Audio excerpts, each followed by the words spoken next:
Yeah, what's good, Clock Gang? I don't know who they been watching, but they need to get in tune. It's your boy Zente, and it's the Realest Hour. Roll that intro.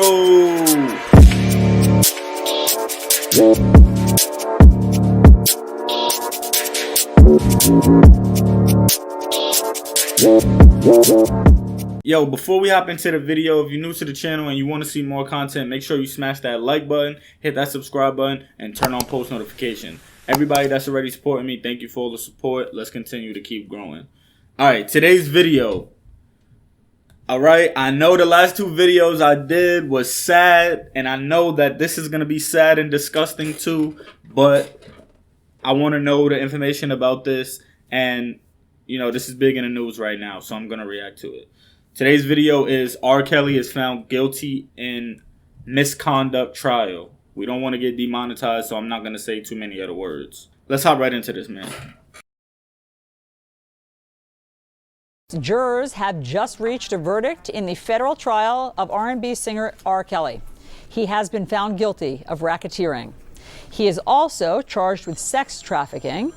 These are charges that could send him to prison for decades, and CNN's Jean Casares has been following this case for us. We also have CNN legal analyst Ariva Martin. She is here with us also. Okay, Jean, this just happened. I know you are scrambling to figure out exactly what all of this means, as am I. So, guilty on racketeering. And the Eastern District of New York, the courts just tweeted that out. So they are saying guilty of racketeering. There was one count of racketeering. There were 14 different acts involved, including sexual exploitation of a minor, bribery, kidnapping, and sex trafficking charges. So this is all we have at this point. Now, he's also charged with the Mann Act, which is a federal law involving sex trafficking. Now, nothing on that yet, so they could be in the midst of the reading of this verdict because racketeering was count one. The Mann Acts were the counts after that, 2 through 9. And so we don't know how far they've gotten, but this is an extremely complicated trial. It is very, very sophisticated. It went for 23 days. There were 50 witnesses. There were many young women that testified that R. Kelly had kidnapped them, held them in rooms. They could only go to the bathroom or eat if they got permission from his people. They had to wear baggy clothes, they testified, unless they were in his presence. They could only look at him. They could not look at other men. It was tearful testimony, emotional testimony, and ultimately, the prosecution said it is time for him to be convicted. Ariva, it's hard to imagine that he wouldn't be convicted of sex trafficking with all the vile details that we heard during the trial, those that Jean just laid out in terms of, you know, as we all know, the singer Aaliyah trying to marry her illegally, you know, underage, all of the stuff that we heard. So where are you with all the details that we've just heard?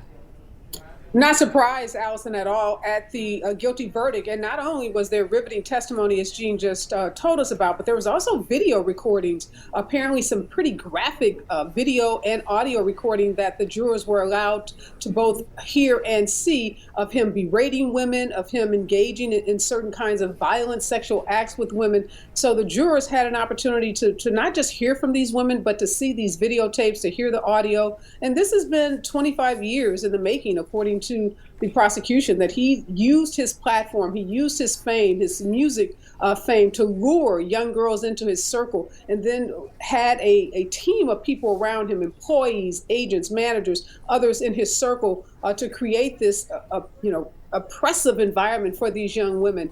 So not surprising that guilty verdict on these very serious federal charges. And as you said, Allison, he is facing anywhere from 10 years to life. And this is only the beginning because there are other jurisdictions that also have filed charges against R. Kelly.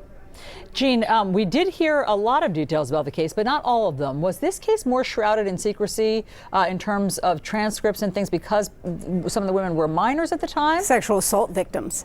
And that can create a situation where things are sealed. I want to talk about what Ariva just mentioned, extremely important, because the indictment and the testimony went onward from the sexual exploitation, sex trafficking, to the production of videos where these young women, many of them minors, were forced to do things before the camera. Now, right before the trial ended, We know that the jury was able to see some video. The media was not allowed to look at it at all. We don't know what it was, but it corroborated what these young women were saying. Well, today, the media was actually able to hear some of the audio. I've seen some of it in writing. It is not appropriate for air. What these women were told to do, told to say back to R. Kelly, so they place R. Kelly in the room. And remember, this was a criminal enterprise. It involved R. Kelly, it involved handlers, managers, agents, people to the side of R. Kelly, but he was the head of it. And so he is the one that was charged. And so, Riva, that brings in the racketeering convictions. So that's usually reserved for like organized crime. So how does this fit? Yeah, you're right, Allison. Usually when we think of racketeering, we're thinking of mob bosses. We're thinking of the mafia. We're not thinking of sexual predators like R. Kelly. But the federal prosecutors in this case wanted to and did an effective job of making the case that this just wasn't about one incident. It wasn't about multiple incidents. It was about a criminal enterprise that was carried out over years, involving different states, involving different actors, bad actors that were involved in this enterprise. And hopefully this is the beginning of seeing these kinds of prosecutions that carry very serious penalties against sexual predators like R. Kelly. This is a huge decision given the Me Too movement, and particularly to see someone, we've seen Bill Cosby, we've seen Harvey Weinstein, and now R. Kelly being held accountable for, in this case, decades of sexual assault and violence against young girls and women. Gene, we are just getting in more information now that he has been convicted of 9 counts, I believe, including the sex trafficking charges and that racketeering. So they're just announcing it, slowly. First was the racketeering and now the sex trafficking, because it would have been unimaginable for him not to be given what you've just said was the evidence presented in the court. And sex trafficking was a part of the racketeering also, but the Mann Act specifically focuses in on sex trafficking, as just you're saying right here. This jury was 7 men and 5 women. It was a very diverse jury. It was a jury that listened to so much testimony, woman after woman. Here's one example. There was a former radio DJ intern who says that R. Kelly invited her to interview him. I mean, what a thing, right? When you're just an intern and he asks you, you can interview me. She went to his studio in Chicago. She said she was placed in a room. She realized she couldn't get out. And this was for days. She was finally given food. She remembers passing out and awaking and seeing R. Kelly readjusting his clothes. And so she believes that she was drugged, sexually assaulted, and that is one example. How terrifying. I mean, that does obviously conjure Bill Cosby accusations as well, as Ariva just brought up. Ariva, tell us again, now that we know that he's been convicted of these sex trafficking and racketeering, he's 54 years old, I believe. How much time is he looking at in prison? Yeah, he's looking at a minimum of 10 years and a maximum of life in prison. And again, as I said, Allison, this is just in this one case. There are other jurisdictions that are also going to try him. I think it's also interesting to note, Allison, the defense in this case was primarily that these women were all liars, that they were gold diggers, that they purposely associated themselves with R. Kelly because they were trying to advance their music careers, and that they were voluntary participants in these sexual acts. And I think at one point the lawyer even said, it's not a crime to like kinky sex. He kept making references to the fact that these were consenting adults. And the jurors obviously unequivocally rejected those claims by his defense attorney and found that these were not consenting adults, that these were children, that these were violent acts, these were criminal acts, and they're holding R. Kelly accountable. Riva, one more question on that. Because of the echoes of Bill Cosby, same thing, the old he said, she said, no. She said, she said, she said, she said, she said, as we've learned. And the arguments that this was all consensual. It's absurd. But isn't it interesting that this is the verdict now, because 13 years ago, R. Kelly was acquitted of child pornography charges at a state trial. So, obviously there's been a sea change.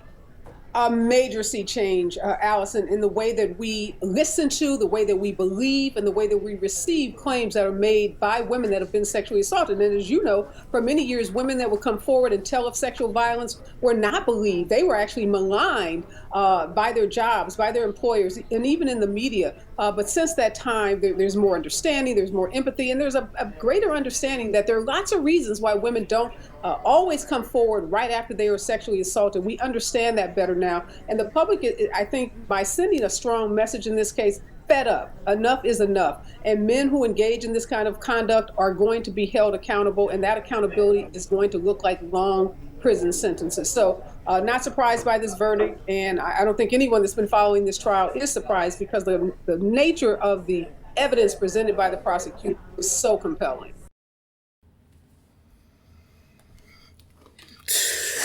I'm not gonna lie, I don't even have too much to say. All I will say is this is sad and sick and all of that. Like, if it's true, which it looks like it's true, you get what you deserve.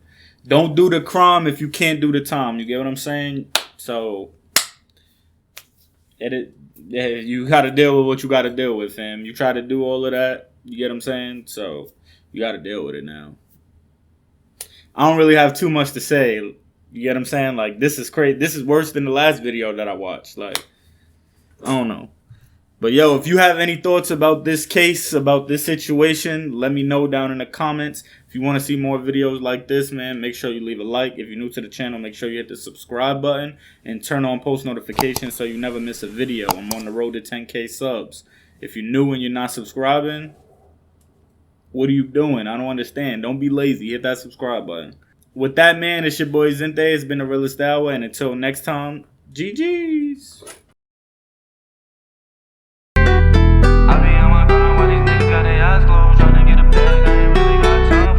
On my grind when these niggas got their eyes closed. I be on my grind when these niggas got their eyes closed. Tryna get a bag, I ain't really got time for. Tryna get a bag, I ain't really got time for. Time for everyone throwing shade on my shine though. Time for everyone throwing shade on my shine though. Wanna see me win, then what you switching sides for? Wanna see me win, then what you switching sides for? 2020 was a life lesson. Blessings, all I saw was blessings.